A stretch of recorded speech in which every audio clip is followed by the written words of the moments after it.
You let me in. If I'm just not good enough, when you see me for who I am, what if I'm just not good enough?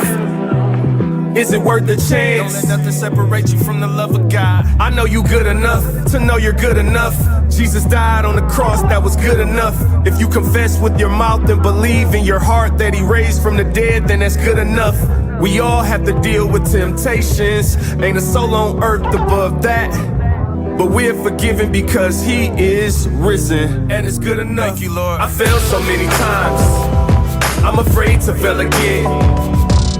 What if I let you down as soon as you let me in? If I'm just not good enough, when you see me for who I am, what if I'm just not good enough? Is it worth the chance? There's beauty in your flaws. What's the value of a Mona Lisa if you can't hang it up and put it on the wall? Display your art for the world to see. Let them criticize openly. Sticks and stones may break your bones, but a word from God will make you strong. If you strong, that means you are weak. Christ to the rescue in the time of need. His strength made perfect, good enough for me. I know you good enough to know you're good enough. Jesus died on the cross, that was good enough. If you confess with your mouth and believe in your heart that he raised from the dead, then that's good enough. We all have to deal with temptations. Ain't a soul on earth above that. But we're forgiven because he is risen, and it's good enough. I failed so many times, I'm afraid to fail again. What if I let you down as soon as you let me in? If I'm just not good enough, when you see me for who I am, what if I'm just not good enough? Is it worth the chance?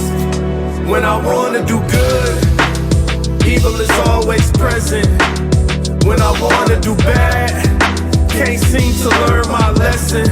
So I've been in his word lately, trying to solve this mystery. Paul said, remove this thorn. God said, son, my grace is all you need. It's in Corinthians. You may want to read that before you sin again. Took some L's, born again, so I win again. Second letter, chapter 12, go from 1 to 10. Meet me back at Romans 7 if you struggling. You struggling, I ain't trying to judge a friend. The more I learn, I don't understand how it's nothing good in me, but his spirit lives in me, and he said it's good enough. Enough said. I know you good enough to know you're good enough. Jesus died on the cross, that was good enough. If you confess with your mouth and believe in your heart that he raised from the dead, then that's good enough. We all have to deal with temptations. Ain't a soul on earth above that. But we're forgiven because he is risen, and it's good enough. I failed so many times. Yo. What up, guys, people? You feel what I'm saying? Listen, I'm trying to figure out how I'm not in this video. How you gonna have this grand entrance and I'm not somewhere in the background in a hoodie or something? I mean, y'all see how he do me? Hey, you ain't show up to the shoot, fam. Ain't nothing I could do for you. You know what I'm saying? You gotta, we gotta reshoot or something. Time for a new music video. What up, though? No, I'm good. Music videos is not my thing. I'll just stick to this side of the screen. Right? Yeah, it's like cool. now you talking, and we gonna mess around and have you featured in something. So. No, I'm good. I'm just being funny. What's going on? I'm excited. Man, I'm. Is it a word that captures excited and tired? We're gonna have to think of one. Yeah, we're gonna have to think of one. I totally understand that. No, I ain't. You know what? I ain't really tired, but I'm doing a lot. Like I got a lot going on. You know what I'm saying? So it's all good though. It's just like once you, I guess, you pray for new levels, you get there and it'd be like, oh, this is like real life. So I got a bunch of stuff going on. That's good. Good stuff. But man, you got your dog good this week? We gonna see. Okay, let me tell y'all. Let me go ahead and just give out my disclaimer. You know, Jay said, you know what, LaToya, I'm ready to do visual. I said, okay, that means I got to get my life right. Right. Well, he decided to do visual right when it's summer, right? So that means kids out of school. That means dog running around. So I'm just praying that the looks on my face is enough to keep these kids in their place. Okay. Yeah. You know what? It's crazy when you like, I don't know. It's crazy how much life can change in the summer. You know what I'm saying? Even without kids, because shoot, just having kids in the neighborhood, like, oh, y'all out early. I'm trying to work in my home office and stuff, and there's kids and people. First of all, a lot of these people working at home don't be working. I'm like, how you cutting your grass at 8 o'clock in the morning on Tuesday, bruh? So, And you supposed to be um, sitting down somewhere doing some work. Listen, I'm yeah, telling you. like I'm not feeling it. So, but like you said, look, we visual now. This is like the second or third episode that we visual. I feel good so far. Like we growing, baby steps, but we here now. You know how like when you anticipating something or planning for something, you could be planning forever. It's nothing like actually when you get in that experience and doing it. It's just like, I don't know. It's just something about it that feel way different than planning and anticipating it. And you kind of feel like, all right, I'm here now. You ever had that feeling? It's like, all right, I'm here now. We got to try to make this work. You know what I'm And saying? keep going from there. That's how I feel. I'm like, Exactly. listen, okay, I got the idea. Let me just go ahead and jump because I'm not gonna know what I need to fix, what I need to correct, how to make it better unless I just do it. So we here. And it's nerve wracking too. I ain't gonna lie. And everybody, as an entrepreneur, business person, whatever you do, like you get that feeling. I get that feeling in corporate America when I get a new job where it's like you go after the job, you kill the interview, you talk your talk, and then you get there them first few days, weeks, months, and you like, oh, okay, this different.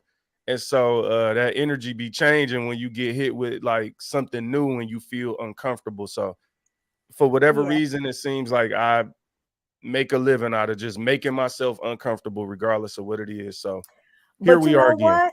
It's okay because growth happens in discomfort. If you comfortable, you're not growing. Let's just be real. Let's just Facts. put it all out there.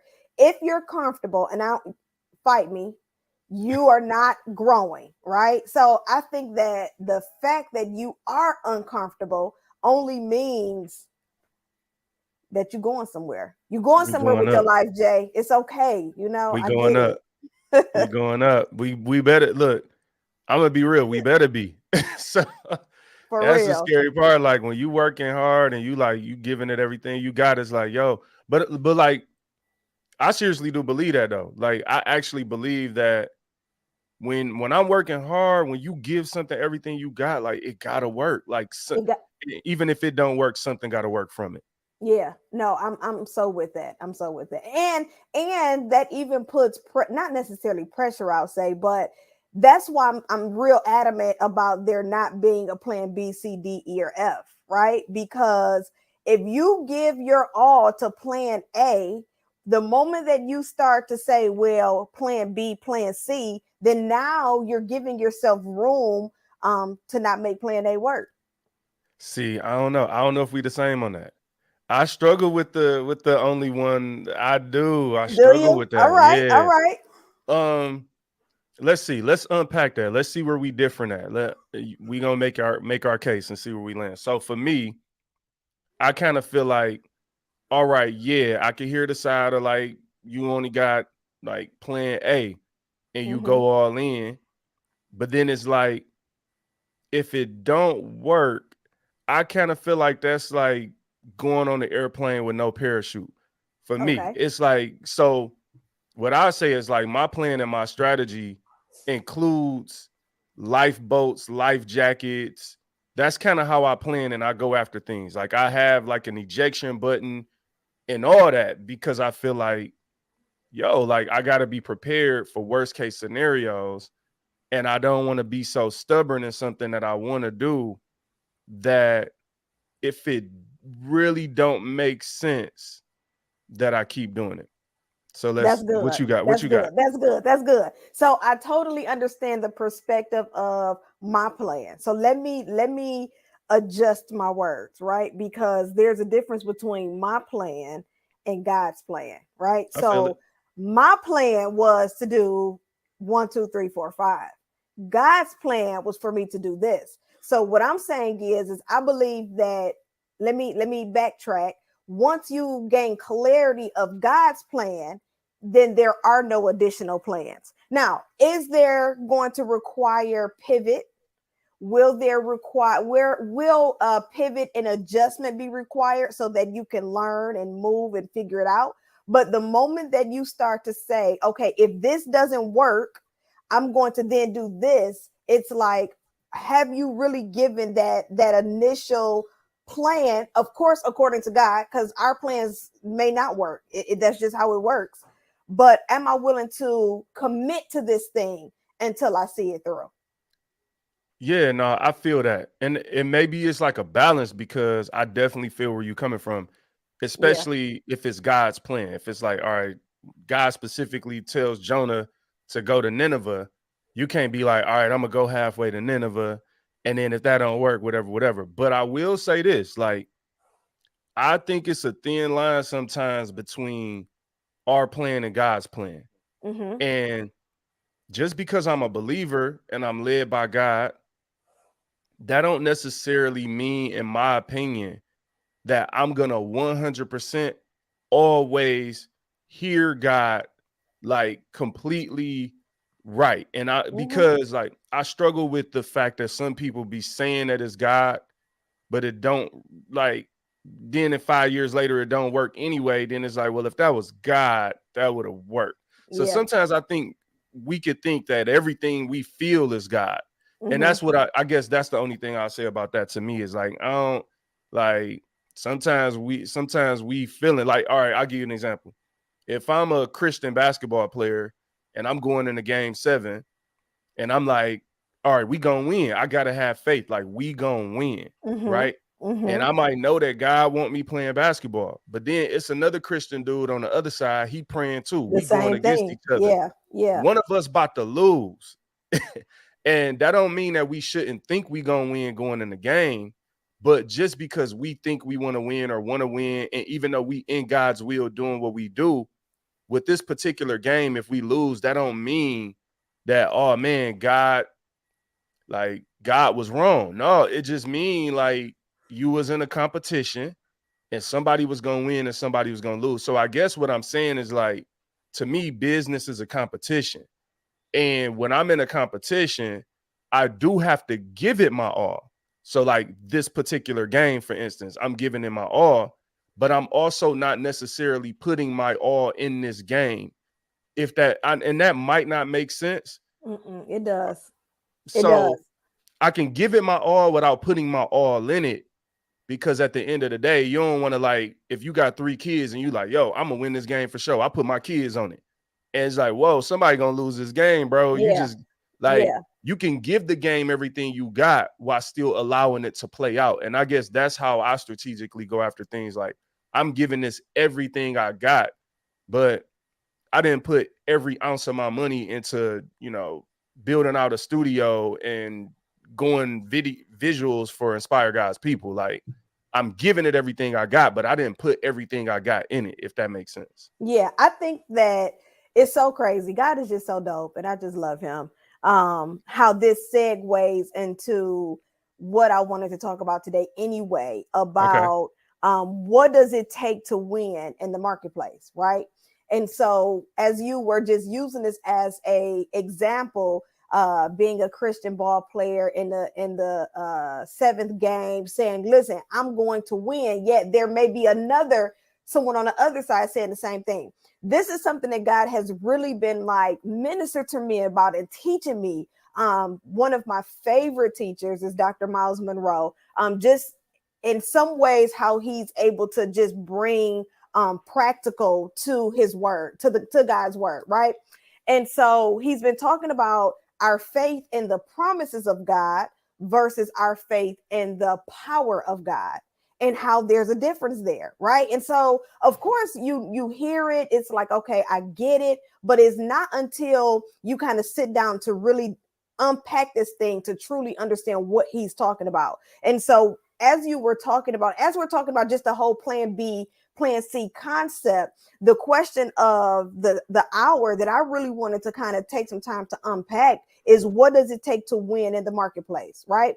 And as you were just sharing, now the question is, what do we consider winning? What do Ah, you consider to be a win? Because again, in our mind, and I'm gonna go scripture too, in our mind, and even according to a particular passage that I'm gonna share, winning is beating the component. beating the opponent. I'm sorry, Right. beating the opponent, right?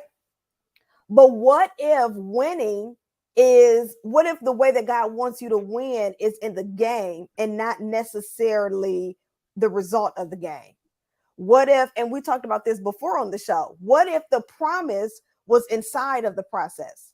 What if it's not something that we're striving for, but every day it's unpacking? So let's use the ball players for an example. They in the game, and God is saying, you're going to win because you're going to now be more obedient to me in this game. Like, you're no longer looking to be the champion of this game. You're now saying, okay, let me play my part. Let me be a better team player. Let me yield to God's voice.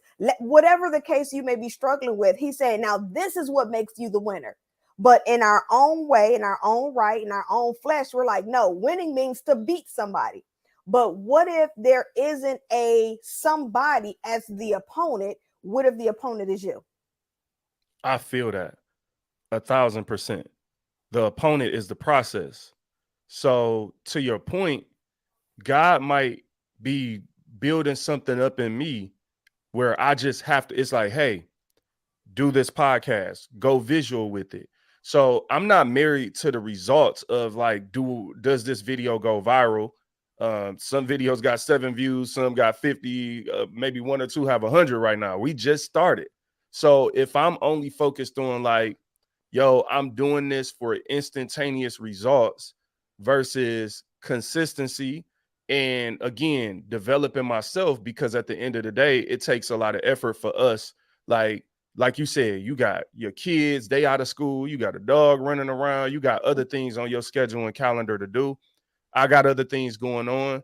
So the process of refining, like, what we do, this is what we do. What you do at Chase Gray University, what I do with Inspire Guys people, even what I do in the corporate world, all of this is a part of a refining process. So to the point that you just made, Yep. I'm giving this everything I got. So winning, like just being real, like just to even start entertaining the question you asked, winning for me right now with Inspire Guys people, the podcast going in visual content, literally level 1 winning is doing it.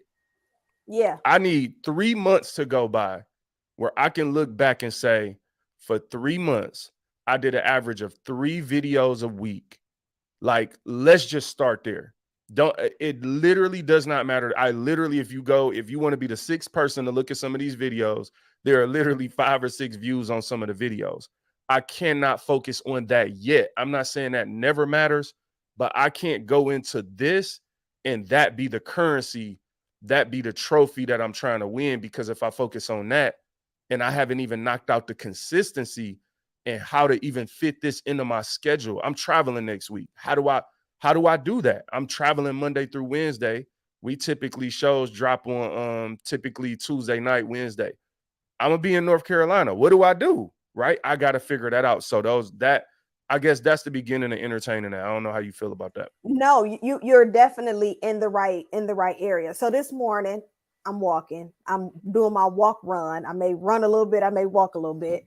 And I'm like, okay, Lord, I have a question. Now your word tells me to walk by faith and not by sight, right? Your word tells me faith without works is dead, right? And so my question for God this morning was, how do I walk by faith, do the work, and not try to control the results? Walk Right? by faith, do the work, not try to control the results. Okay. Correct. Right. And so you just said it. And so what he showed me was, he said, stop working for the promise and just work and know the promise is coming. That's just it. So when we're working, it's like, let's use building a house, for example, right? So you're instructed to build the house. We know that at the end, there's going to be this beautiful house. But he's saying, I don't want you to focus on the house being built. I don't want you to focus on what the house is going to look like once you're done. I want you to focus on what's going on every time you lay the brick. Every time you lay the brick. Now, this is where he started to show me about the power, my faith being in the power of God versus the promise, because the promise is already set, right? He's already told us what we can have and what we can do and all of that good stuff.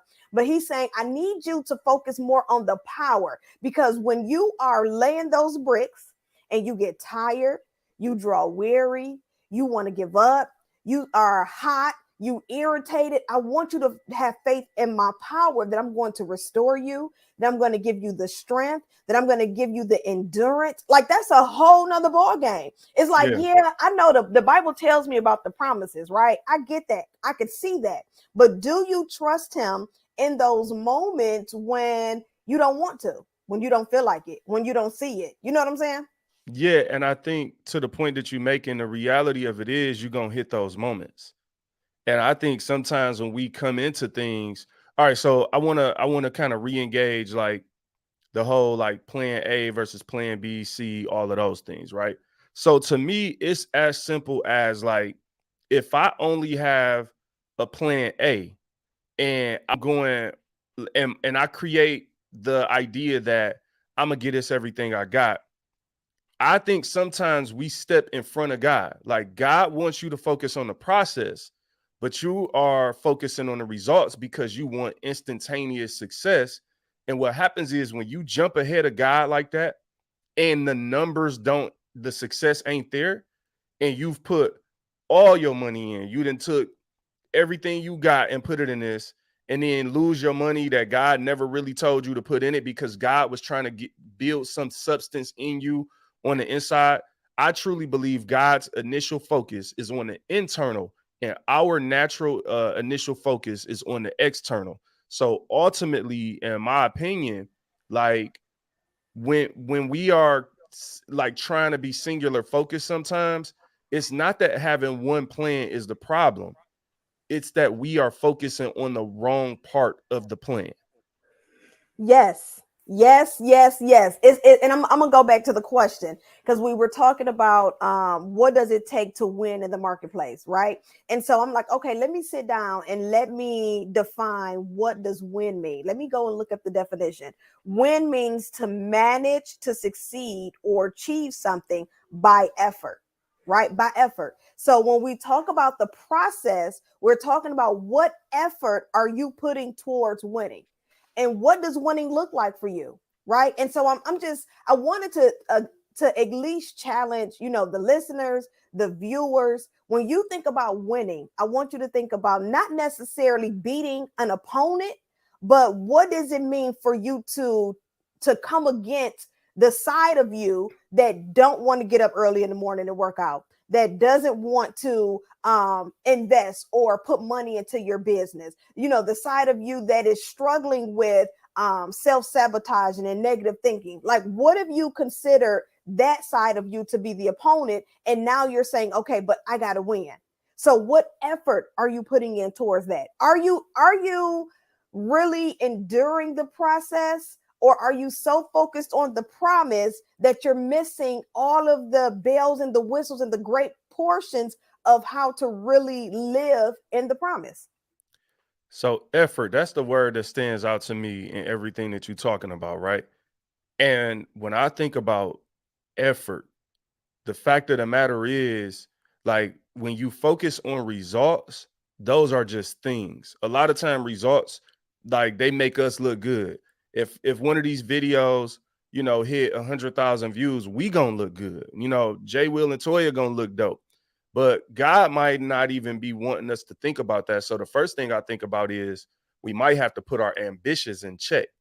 And again, I think it's cool to be ambitious, but I just think ambition is something that we have to manage. And a lot of times people don't manage it. So the ambition takes over the purpose. So what I'm saying is, like, I'll use David as the example in the Bible. David was not focused on becoming a king, but that was the result. That was actually initially, like, that was the plan of what God anointed him to be, was the king, right? If David would have been focused on being a king, he might have dressed right. He might have learned how to talk right. He might have had all the language and everything, like all the traditions figured out. He would have probably looked and acted like the perfect king. But that's not how David's story went. When the Lord sent Samuel to Jesse's house, some of David's brother looked the part more than David. And actually, when Eliab, I talked about this on another video this week, when Samuel saw him, he was like, yo, this is David's big brother. Like, that gotta be the one. He handsome, like, whatever. God stopped him and said, look, I look at the inside. I judge the heart. Man judges the outer appearance. So I'm just saying that a lot of times, like, we are looking for the outer triggers and signs that we called for something, or you got the look, or you just got it, or whatever. And a lot of times God will go to the person like a David that was just working in the field, but working in that field, giving that effort, taking care of his flock and anything that he was responsible for in that field, he put his life on the line. So God was working on that internal substance, because that's what he was going to need to be the king. He wasn't going to just need to be cute. So I was sitting over here and I was trying to find a scripture about Romans 5:4, how endurance produces character, right? And so as we're in the process, here's why it's important for us not to keep, even though the Bible tells us to keep our eye on the prize, right? To strive towards the mark, right? This is biblical. But the reason why I believe that when we're keeping our eye on the prize and we're striving towards the mark, as the word tells us, I think that we have to keep the mark being pleasing of Christ, versus what we're looking to gain out of the physical work that we're doing, right? So I'm gonna use Chase Gray University as an example. I'm gonna be honest. Our goal for Chase Gray University is to generate $250,000 per month. That is Chase Gray's overall financial goal. And so as I sit every day, I'm full-time in my business. I'm always working on curriculum, working on marketing strategies, building the team, like all of the different components of building a business. And I'm like, Lord, what's taking me so long? Like, what's taking this process so long? And he's like, because you keep focused on the 250,000 versus focusing on what I need you to do in the process. And don't get me wrong, it challenged me. It hit me in the side, because I'm like, oh man, God, I thought I really was doing that. And he's like, yes, you're doing the work. He said, but you're doing the work for a reward versus doing the work for the reward. So what do I mean? I'm pressing every day because I'm like, I'm trying to get there. I'm trying to get there. When he's just saying, if you just do it, you'll get there. When you change your posture, and we're talking about winning, right? We're talking about winning. We're keeping it there because as entrepreneurs, business owners, business professionals, corporate team members, and leaders, we are striving for something every single day. And what happens when you're striving for something and you're not seeing the fruit as quickly as you had desired to see it? And so, like we talked about in the beginning, what if you started to change what's fruitful, right? Are you patient more? Jay said he's getting ready to go on a trip and go do some stuff in business that he's never done before. And so while that may not necessarily have been the result or the goal that Jay was looking for, but all the way up until him going on this trip, he's been preparing for this. He's been going on small ventures and hanging out and learning new trades and learning new skills. He didn't know that he was preparing for this, but he had been, to endure the process. So when we talk about winning, I want you to step back and say, what effort am I putting in to win? Yeah, I love the way you broke that down, because a lot of times we want, like, so for you, just piggybacking off what you said, like, you got this 250,000 a month, like, okay, that's the goal. Great. But before we get to the 250,000, I think a lot of times what happens is we trying to jump, like, from our starting point to our ending point. So if I go back to David, David is anointed to be king at around 15 years old.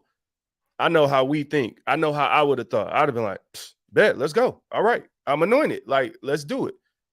No, he was anointed at 15. He didn't step into that kingship, into that role, until after 30. So my point is that a lot of us, like, we talking about, like, hearing, like you said earlier, God's plan, right?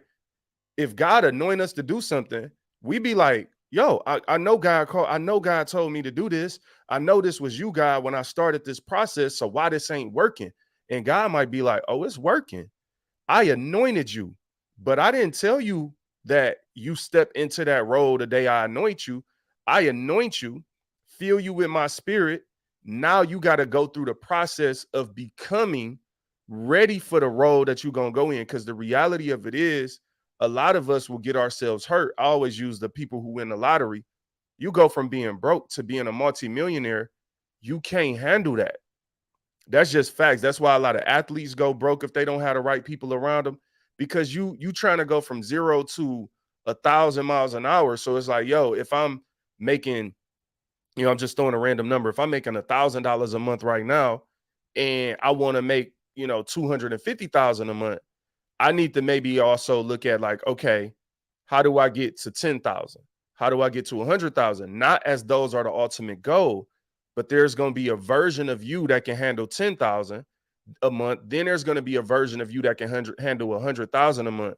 And one thing I've learned just in my corporate role and corporate America and going through that process is a lot of times we underestimate, pun intended, got the underestimated hat on, didn't even think about that.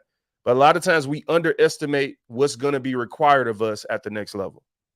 That part, we don't sit down and count the cost, right? And so I'm talking, of course, I love how we're able to speak from both perspectives. While we know that Jay has served his time as an entrepreneur and still in that space of entrepreneurship, so being able to speak from a corporate space and speak from an entrepreneurial space, what we call here in the industry a dualpreneur, and then being able to speak from a space of a full-time entrepreneur, right? A full-time business owner.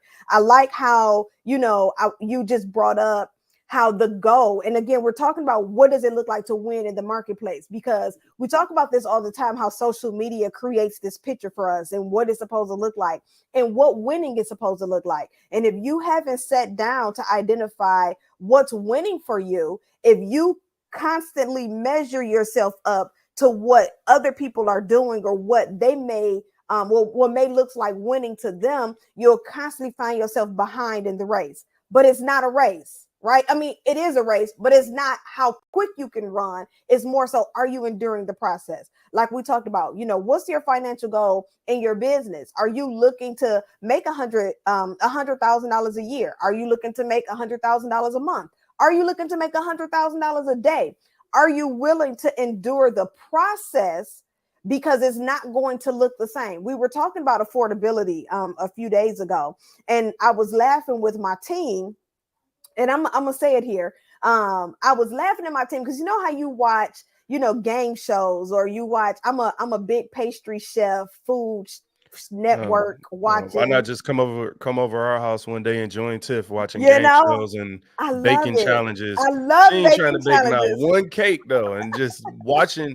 I didn't watch the cake be baked 1,000 ways, but go ahead. Listen, I said on Tuesdays, I have designated a day. I said on Tuesdays, I'm going to just start going on Pinterest and just finding stuff to create. So we're going to see. I'm going to see if I can hold myself to that.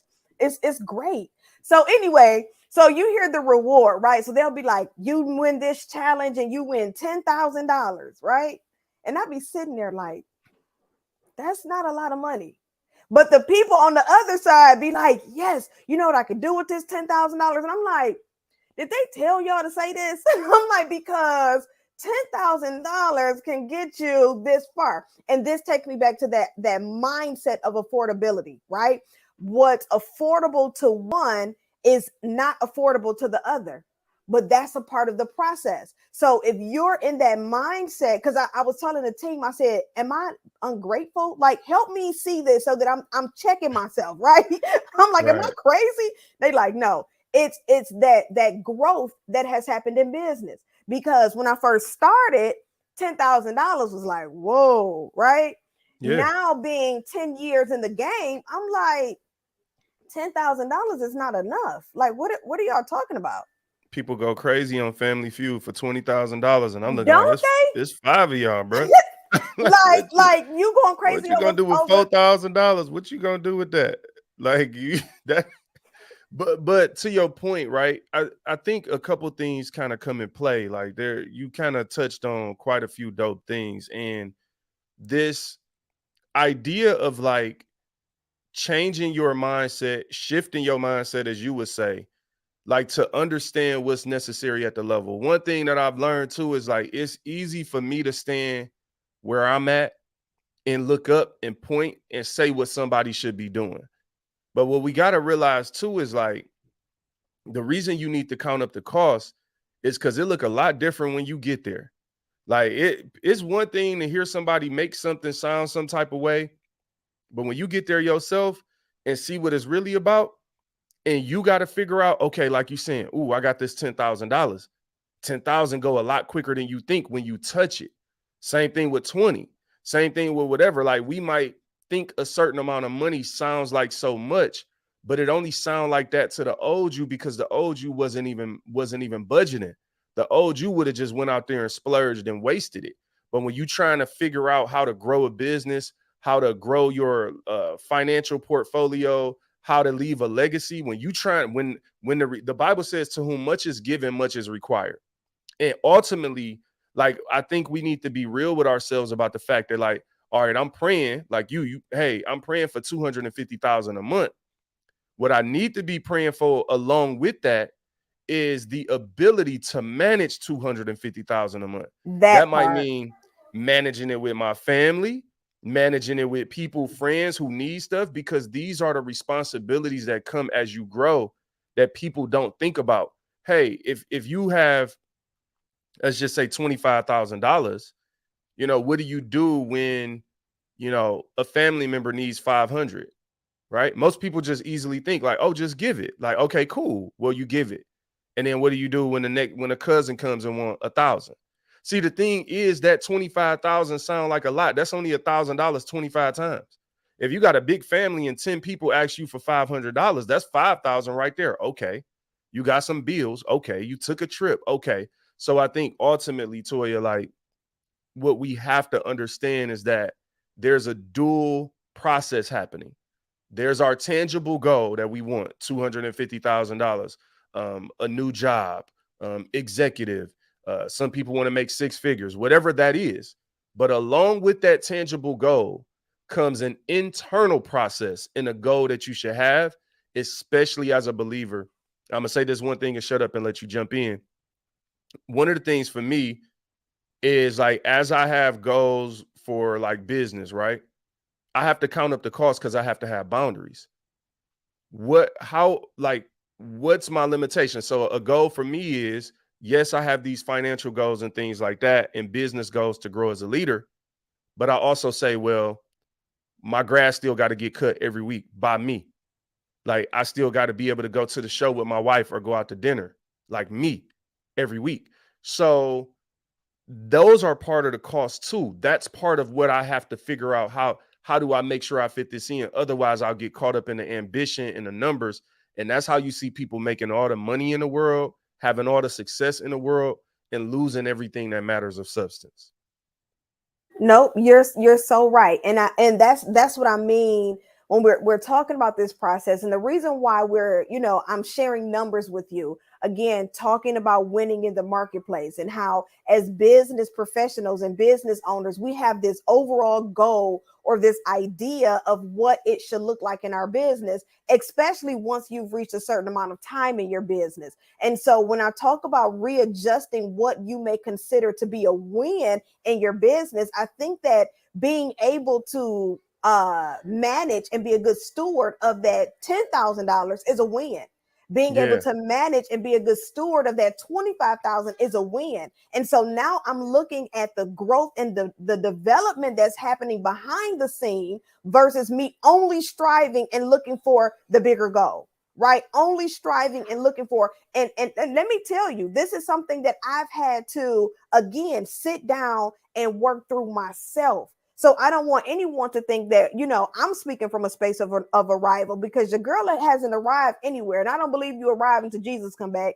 And we're just going to be patient and wait until that day comes. But while I'm in business, especially one of the things that I sent Jay, I said, I want to talk about, can you see your business sustaining long enough that it becomes a part of history?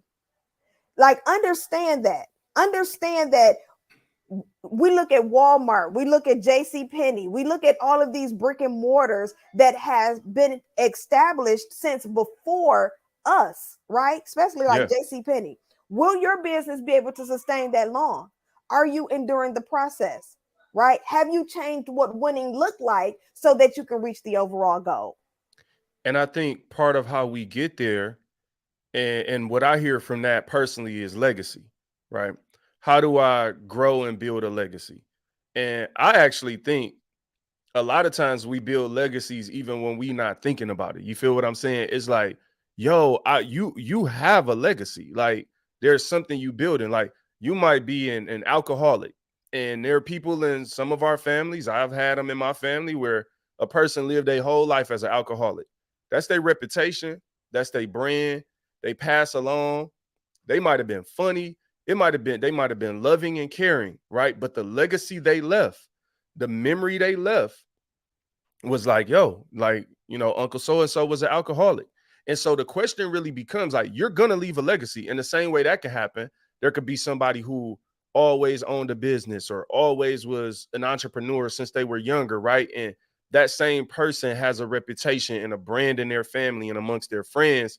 And ultimately, if they're gone, people will remember that. So a lot of times our legacy or our brand or whatever that may be is what people like automatically think of when our name is brought up, and we don't even have to be in a room, we don't even have to be alive anymore for them to be like, oh yeah, entrepreneur such and such. Oh, this person, yeah, you couldn't tell him nothing, you couldn't tell her nothing, whatever. Oh, drunk, oh yeah, or whatever. Oh, dancer, wild party, oh yeah, auntie such and such used to go in them parties and tear it up. And so the question to you is, what do you want your legacy to be? You will have a legacy. Like you will make a mark in this world one way or another, but you also have a choice and a decision and a huge impact on exactly what that will be. No, absolutely. Absolutely. What do you want that to look like? And what are you willing to acknowledge as you go through the process? Right? Because even with leaving a legacy, if you're not even acknowledging that you're not the same person that you were when you started, then how can you truly appreciate where you are so that you are honored by the legacy? I pray, I talk to the boys all the time and I'm like, I want Chase Gray University to live past me. Right now, Chase Gray University is a niche coaching certification company for Christian women. I get men all the time like, when are you going to open this up for men? And it's been on my heart and I've been thinking about it. I said, but I really need some sort of male presence in the visionary side to really hold that side of the company. And I said, but it's something that we have to do, because when God decides that my time is done, I want to be able to leave this on. I want my boys to be able to say, you know what, my mother has established a kingdom-based coaching certification program for people. And so we have to keep this legacy going. Well, how am I going to be able to do that if I'm not acknowledging the wins in my process? Instead of just looking and saying, this is the goal, this is what I'm striving up towards, but I'm not doing the proper work in the meantime, in between time, to make sure that overall goal is met. Yeah, and like, what I thought of just hearing you talk about that is like the other party is, and I know you're doing the work to groom the boys. And so it's like that's part of the legacy too, is like, all right, if you want something to live on beyond you, you have to actually groom people to be prepared for the responsibility at hand. Because like, I'll give you an example. And a lot of the books I've read, financially related books, there's a huge difference between first generation and second generation millionaires. And so what you will see often a lot of times is that first generation millionaire was the person who started from scratch and they made the money, right? So whether it was they were an athlete and they worked hard, like a LeBron James, let's use him as an example. So LeBron starts off raised by a single mother in Akron, Ohio, comes from poverty and works hard and develops his game, becomes a multi-million dollar athlete. They say he's a billionaire now by assets. So I guess we can call him a billionaire, even though that goes up and down depending on his assets. But the point is, right now, LeBron built all that money. He built all that wealth. But the real question becomes, how is he grooming the people like his children who will inherit that money? because no matter how hard you know, how much you love your kids or all that stuff, they didn't have to endure what you did, which when you don't endure something, you also don't get the lessons. And a lot of times you will hear parents, like I've heard so many parents say, like, I never want my kids to struggle like I did. I never want my kids to do this. Don't get me wrong. I think that's a good thing. Neither do I. My kids, I don't have kids yet. So whenever they come, we're going to be a lot further than where I started off. But Nope, I here's the thing. disagree. I'm sorry. You keep Okay. going, but I just want you to know I don't agree with that. But keep going. Okay. All right. All right. So here's what I say, and I'll let you jump in. My thing is, I have to find a way. Like, this is something me and Tiff already talked about. When I have kids, they won't grow up in the hood. They won't grow up with some of the struggles I had. But I need to find a way to give them experiences where they can learn those lessons. So maybe they're going to have to do some charity or volunteer work at a homeless shelter or a food drive or things like that, so that they can understand the value of starting with nothing in that whole process. Because, and this is fact, I don't know what part you're going to disagree with, but this is fact. When the second generation typically blows the money that the first generation made. And so a lot of millionaires leave money for their kids, and their kids literally blow the wealth. And that's just data. You know what I'm saying? So I guess for me, what I'm saying is that we have to find a way to pass the lessons along, even when we don't want to pass the struggles along. All right, go at it. No, I'm being funny, but I'm being serious, right? All right, You're I'm with you. 100%, making sure that we're grooming them. But let me tell y'all what I'm gonna start doing with these kids.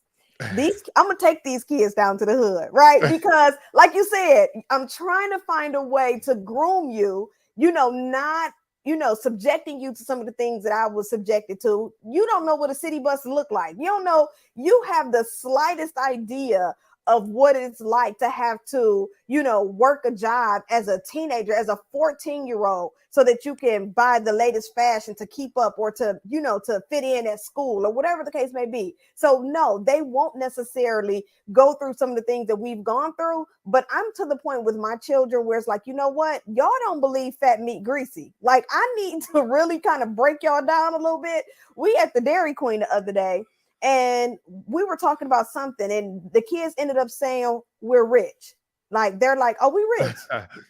That's funny. Wait a minute. Me and Mitch, like, first of all, let's go ahead and get something straight. Second of all, you're not rich. You don't have any money, right? And so I love that you're talking about grooming the kids, but it's even to the point now where, I was thinking about, maybe we should hire a landscaper to come and, cut the grass and keep our lawn together, because Meech works a lot and I'm not cutting no grass. So right. I'm like, wait a minute. There are 3 boys in this house that need to know how to cut grass. Oh yeah, we're not hiring nobody. I even thought about one of the things, we talk about delegating, and as a mom, as a wife, I have a lot of responsibilities. And I was like, maybe I can get, a housekeeper to come over once a week or a couple times a month to help maintain the house. And I was like, or no, my son is going to go wash the dishes. The other son is going to go clean the bathroom. And I'm saying that because, as you just shared, how we think, I don't want my kids to experience what I experienced, but a lot of the things I experienced is what groomed me and developed me and prepared me to be who I am today. So I won't, there's a lot of mistakes that I want them to make, so that they can learn, so that they can see, okay, this is how I'm going to better sustain. Because listen, Chase Gray University was built from the mud. Okay. When you talk about a modern day Noah, that is I am she. Okay. And so there's no way I want to leave behind this legacy and what I've built, and then you squander it because you don't have the work ethic or know how to be responsible while holding it. Yeah, I mean, I agree with her. I'm trying to figure out what part you disagree with, because I feel like we said the same thing. Like, I was just being funny about taking the kids to the hood. I'm taking them back. They need to go. Oh, that's what you said. They need to go back on 8 Mile and Gratiot to the red zone and find out what it really looks like. I feel you. Hey, I mean, hey, they all got cousins. They're gonna be there somehow. I feel that. Look, I think that's part of the grooming, though. And that's like, regardless of how they get it, whether it's like, for me, what I would hate is for my kids not to have substance. And I'm gonna be real. I'm not gonna say names, but when I was younger, my family was cool with this NBA player that played for the Pistons, and we used to go. And I was a teenager, so let's say I'm 13, 14, and I spent the night over this NBA player's crib a couple times, and it was a fun experience. You see. Man, they had unlimited Gatorade in the refrigerator to the point that the neighbors' kids would just walk. They had a walkout basement. The neighbors' kids would just walk in and grab Gatorade. This player had a shoe contract, and it was this big closet downstairs. You just open it, his shoes. So it was cool, a cool experience. But here's what was funny: his sons were spoiled rotten. The one little boy, he was younger than us, and he literally used to just walk around like, my dad is such and such. Did you know my dad was such and such? And I'm like, yeah, right now I'm spending the night over your house. Like, the point I'm making is some people get so far from where they came from that they lose the substance of where they came from, and they don't lose it, but they don't remember to pass it on to their kids as they're spoiling their kids. And they create these entitled people who actually are not as valuable in the marketplace as their parents because they didn't grow or build a skill set. They got here because of who their parents are, right? And I'm not taking a shot at nobody, because I also think the reason I'm talking about this is I think we need to start understanding and thinking through second generation and second generation success is ultimately what I'm talking about. So as an example, watching the NBA finals, I looked at the Warriors. I'm like, okay, Steph Curry, his daddy was Dale Curry, played in the NBA.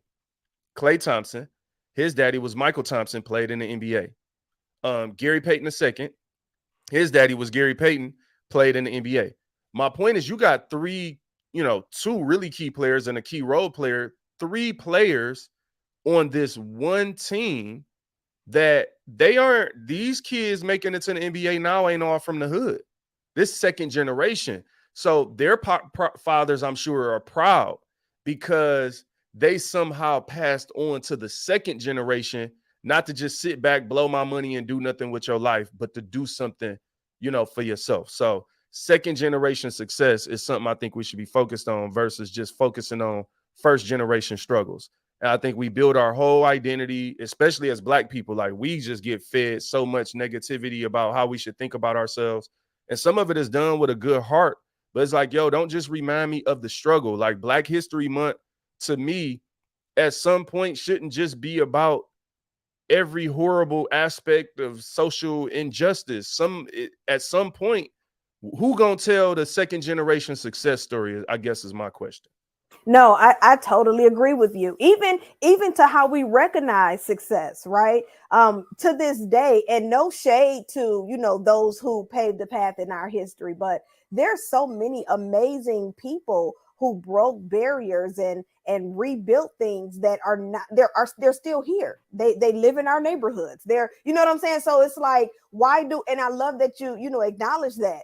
Don't get me wrong. I do believe that, we do need to teach history, but I pray that I'm a part of history. So while I'm teaching you, about the Sojourner Truths and the Harriet Tubmans, I want to teach you about the modern day women and men that are leading, because I want you to see that it's possible.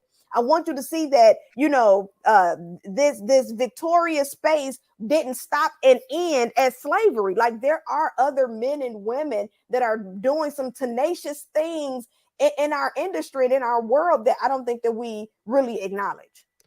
All right, so let's make it super practical, you know what I'm saying, before we get out of here. Like, all right, let's just say I'm hungry, right? Which I'm actually starving right now because I've been going and working all day, and I need to eat after this. So I'm hungry. And so that's my struggle. We just hypothetically speaking, hunger is the struggle. If we're talking about building a storyline with a plot and all of that, right? So JWil is hungry. And so let's say I was hungry for 2 days. That's a long time. Like, I ain't ate in 2 days, right? But then somehow, some way, I go and get some food. And for the next week straight, I eat every day. like we should, as you know, like that is what everyone should have, at least food and shelter, right?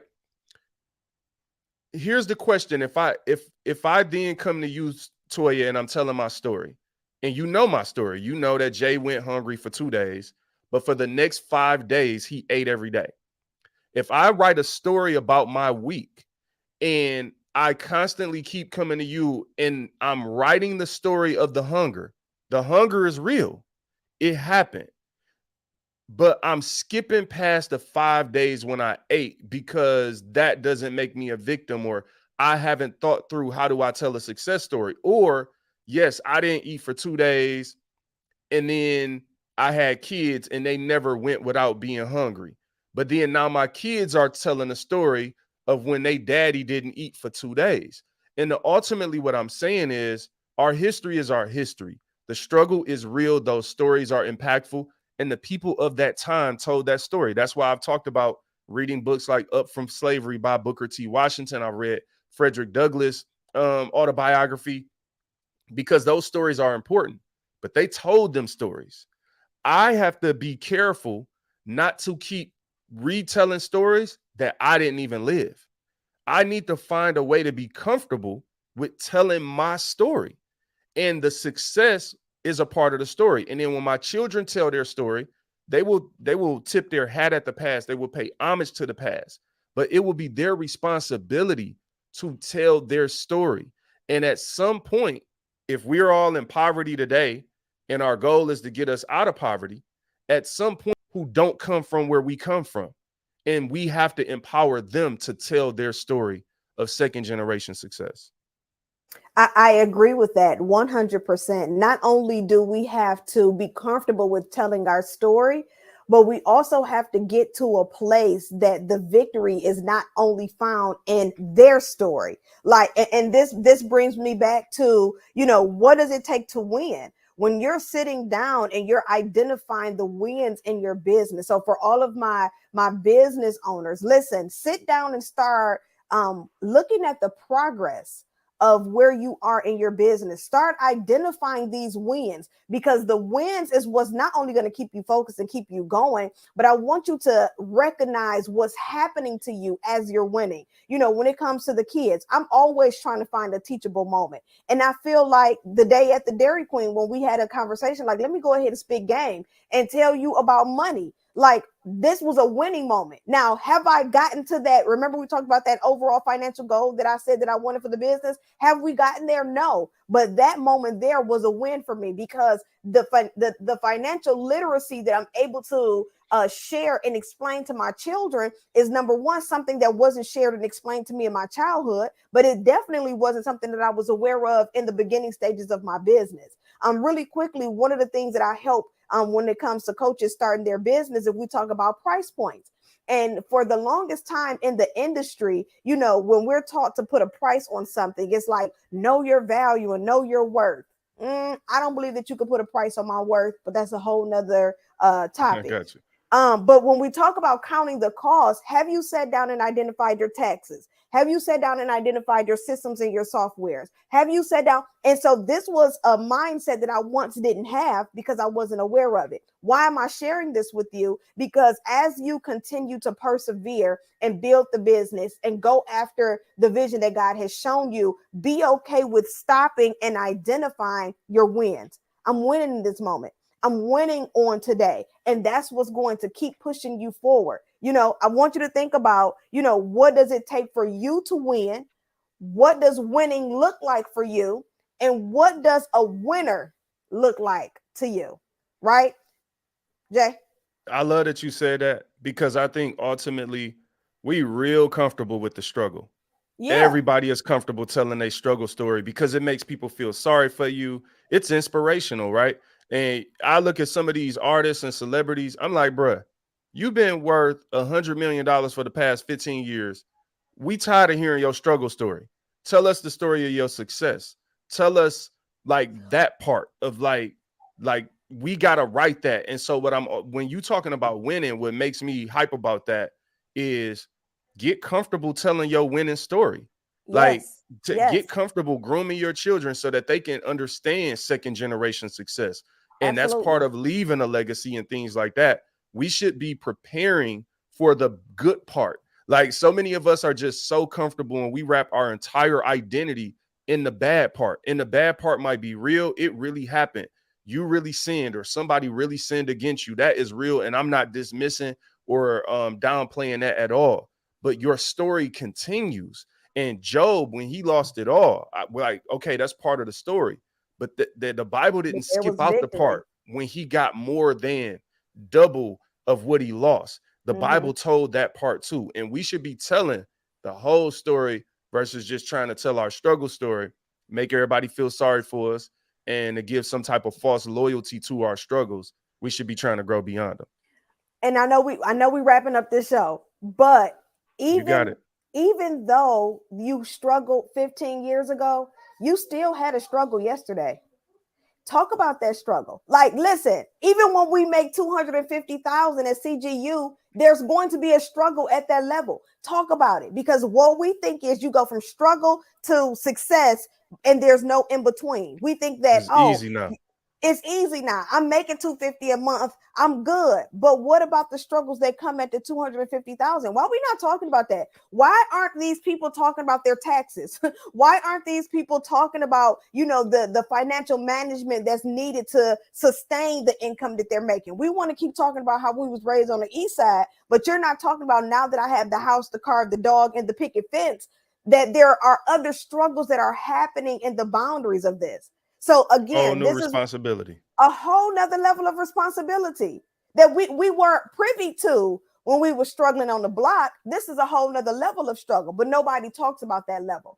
And that's what I mean about celebrating the wins and acknowledging them, because at every level, there's going to be something new that you're going to have to face and be challenged with. Let's talk about it so that we can prepare those that are coming behind us. I love it, man. Look, hopefully y'all got some value out of this today. If you did, please like and subscribe to the show. Share this, tell somebody about Inspire God's People, man. This life-changing content. We're gonna continue to produce it. Hopefully the transparency helps. Again, we are also on our journey with Inspire God's People. Toya also has Chase Great University, and I'm also trying to grow in the business world as a corporate business person. So look, we got a lot going on. We're trying to share these stories and share a side of, success and growth in the process that a lot of people, like Toya said, they kind of skipping over some of these parts where it's like, no, I need that part of the story because there's some value in it for me. So look, man, the goal is for us to get to that second generation of success, because that means that we're leaving something behind. Toya started off talking about, like, will your business make history? Like, will you be remembered? And the whole goal of that, if I'm going to be remembered, if it's going to make history, that means it's going to be another generation behind me that is working it. And so that second generation success from every angle, as well as grooming and developing your children and the people that will take control, even if it's not your children, even if it's your staff, and like preparing people for growth is important. So look, Toya, enjoy the rest of your day. Y'all enjoy y'all day. I got to go get some food, man.